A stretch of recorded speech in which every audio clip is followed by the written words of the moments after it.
ಶ್ರೀಮಂತರು ಅಂತ ಅಂಬೇಡ್ಕರ್ ಒಂದು ಭವನ ಒಂದು ಕಟ್ಟಡ ನಿರ್ಮಾಣ ಆಗಬೇಕಂತ ಒಳಗಿಂದ ಏನು ಬೇಡಿಕೆ ಇತ್ತು, ಇವತ್ತು ಈಡೇರಿದೆ. ಎಲ್ಲರ ಒಂದು ಸಹಕಾರದಿಂದ ಸುಂದರವಾದಂಥ ಕಟ್ಟಡ ಇವತ್ತು ನಿರ್ಮಾಣ ಆಗಿದೆ. ಇದೇ ರೀತಿ ತಮ್ಮ ಎಲ್ಲ ಕೆಲಸ ಕಾರ್ಯಗಳಲ್ಲಿ ತಮ್ಮ ಸಹಕಾರ ಇದೇ ರೀತಿ ಇರಲಿ. ಒಂದು ತಂದೆಯವರ ಏನು ಕನಸಾಗಿದೆ ಅಂಬೇಡ್ಕರ್ ಮತಕ್ಷೇತ್ರ ಮತ್ತು ಅದರ ಮತಕ್ಷೇತ್ರದಲ್ಲಿ ಬರುವಂಥ ಎಲ್ಲ ಗ್ರಾಮವನ್ನು ಒಂದು ಸರ್ವಾಂಗೀಣ ಅಭಿವೃದ್ಧಿ, ಅದರ ಜೊತೆಗೆ ಮಾದರಿ ಗ್ರಾಮವನ್ನು ಪರಿವರ್ತನೆ ಮಾಡೋಕ್ಕಂಥ ಒಂದು ಕನಸಿನಿತ್ತು. ಅದರಲ್ಲಿ ತಮ್ಮೆಲ್ಲರ ಸಹಕಾರ ಇರಲಿ.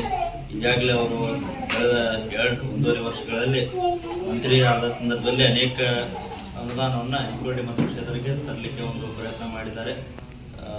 ಇದಕ್ಕೆ ತಾನೇ ಕರೋಳಿ ಸುತ್ತಮುತ್ತಲಿನಲ್ಲಿ ಅನೇಕ ಬೇಕಾದಂಥ ಬೇಡಿಕೆಗಳು, ರೋಡ್ಗಳಾಗಿರ್ಬೋದು, ಅನೇಕ ಭವನಗಳ ನಿರ್ಮಾಣ ಆಗಿರ್ಬೋದು, ಇವತ್ತು ಸ್ಥಳೀಯ ಮಟ್ಟದಲ್ಲಿ ಏನೇನು ಬೇಡಿಕೆಗಳು ನೀರಿಗೆ ಸಂಬಂಧಪಟ್ಟಂತೆ, ಕೆರೆ ಸಂಬಂಧಪಟ್ಟಂತೆ